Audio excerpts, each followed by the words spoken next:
Hey everyone, I'm Meg. I'm working with Harris Seeds today to show you how to transplant your healthy starter plants. What you're going to need is your garden, some of your transplants, and a small shovel.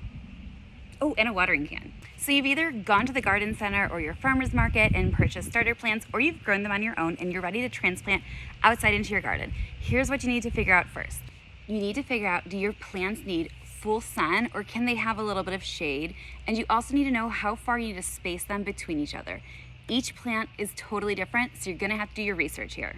I know that my plants need full sun and they need at least 6 inches apart. So I'm gonna be planting snapdragons and celosia in this bed. It's flamingo celosia, and I grew them all from seed from Harris. And I'm gonna show you what steps I'm gonna take to get them in the garden.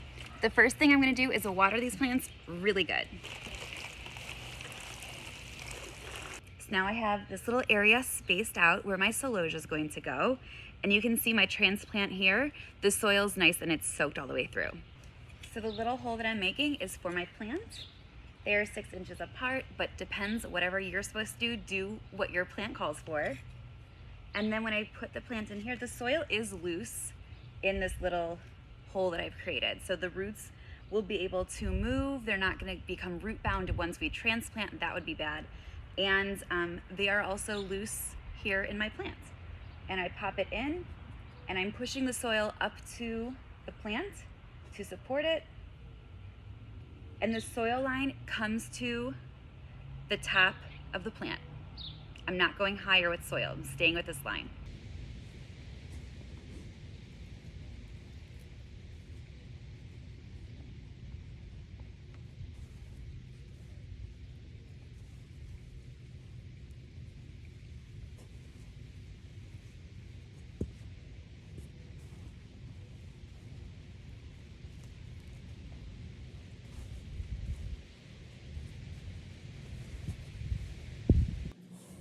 So spacing is really important because if you're not familiar with the plant, you might not know how wide it gets or how large its branches get.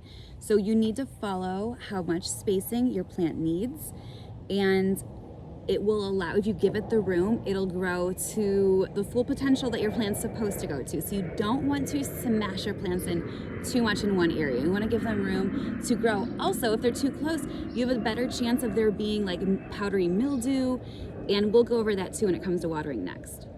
So now that we have our plants in the ground, it's time to water. I recommend watering in the morning, and remember to water the soil around the plant and not actually water the plant. When you water the plant, you risk the leaves burning and also like mildew happening.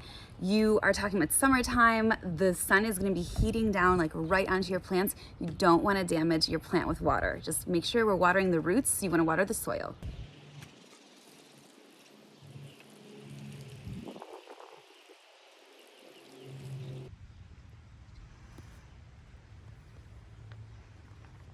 Now that you have your gardens planted, or you're gonna start, I can't wait to follow along with your gardening venture.